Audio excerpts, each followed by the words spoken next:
السلام عليكم ورحمة الله وبركاته. ازيكم عاملين ايه؟ لو مهتم بالجديد والمفيد فعلا التطبيقات اشترك في القناة وفعل زر الجرس عشان يوصلك كل ما هو جديد ومفيد. فعلا التطبيقات اشتراكك في القناة وتفعيلك لزر الجرس واشتراكك في عضوية مميزة بيخلينا نقدر نساعدك ورد على كل الأسئلة والاستفسارات بتاعتكم حول التطبيقات وعالم التطبيقات. عايزين تعرفوا التطبيق ده بيعمل ايه؟ التطبيق ده فايدته ايه؟ التطبيق ده بيشتغل ازاي؟ التطبيق ده حقيقي؟ التطبيق ده فيه مشاكل تقنية؟ التطبيق ده فيه ميزة معينة بتدوروا عليها وعارفين ان الميزة دي موجودة في التطبيق ومش قادرين توصلها؟ كل ده بنقدر نعرفه من خلال فيديو شرح مفصل ومبسط للتطبيق، مميزاته وعيوبه، وازاي بتشتغل عليه وازاي بتشترك وازاي بتلغي الاشتراك وكل حاجه عن التطبيق. طبعا ده بيتطلب مننا وقت وجهد ان احنا نحمل التطبيق ونشتغل عليه اكتر من عده ايام. عشان كده بدعوكم ان انتوا تشتركوا في القناه وتفعلوا زر الجرس وتشتركوا في عضويه مميزه. النهارده ان شاء الله مع شرح تطبيق جديد هو اسمه تطبيق منثم، نظرة جديدة للمال. التطبيق ده مساحته 25 ميجا، محمله أكتر من 50,000 شخص. التطبيق ده تطبيق خاص بالاستثمار. يعني ايه؟ لو انت معاك فلوس حابب ان انت تستثمرها، حابب ان انت الفلوس بتاعتك دي بدل ما تفضل ثابته كده، لا الفلوس دي تزيد بدخل يومي متغير وليس ثابت. زي مثلا فلوس البنوك اللي بتكون ثابته، لا ده بيكون دخل يومي ودخل متغير. الاستثمارات بتاعتهم بتكون في أذون خزانة مصرية، أذون الخزانة في أي دولة تانية. بتقدر تستثمر بالجنيه المصري وتقدر تستثمر بالدولار الأمريكي. طبعا لو استثمرت بالجنيه المصري العائد بتاعك بيكون بالجنيه، لو استثمرت بالدولار الأمريكي العائد بتاعك بيكون بالدولار.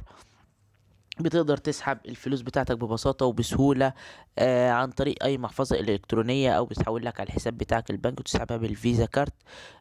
بيقدر كمان إن هو يبعت لك نوتيفيكيشن أو إشعارات على طول بالأرباح بتاعتك اليومية. يقول لك النهاردة مثلا إن الأرباح بتاعتك قد كده، بكرة لما يجي اليوم يقول لك النهاردة أرباحك قد كده. آه وهكذا بقى على حسب الأيام بقى كلها وعلى حسب الفايدة. ممكن الفايدة النهاردة تبقى قليلة، ممكن بكرة تبقى كتيرة، ممكن بعد بكرة تبقى أعلى. حاجات زي كده كتيرة متغيرة.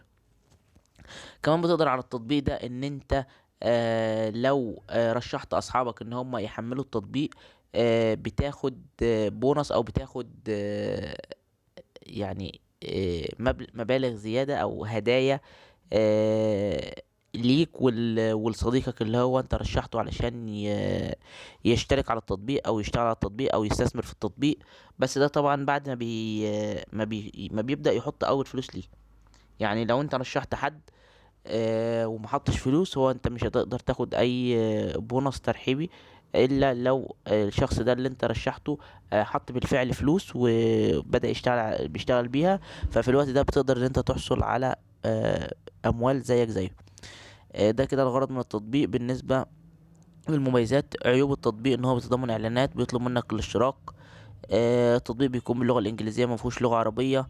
بعض الناس بتقول في ان في شبهة ربا، بس هو شغال التطبيق زي ما قلت هو شغال في اذون الخزانة المصرية.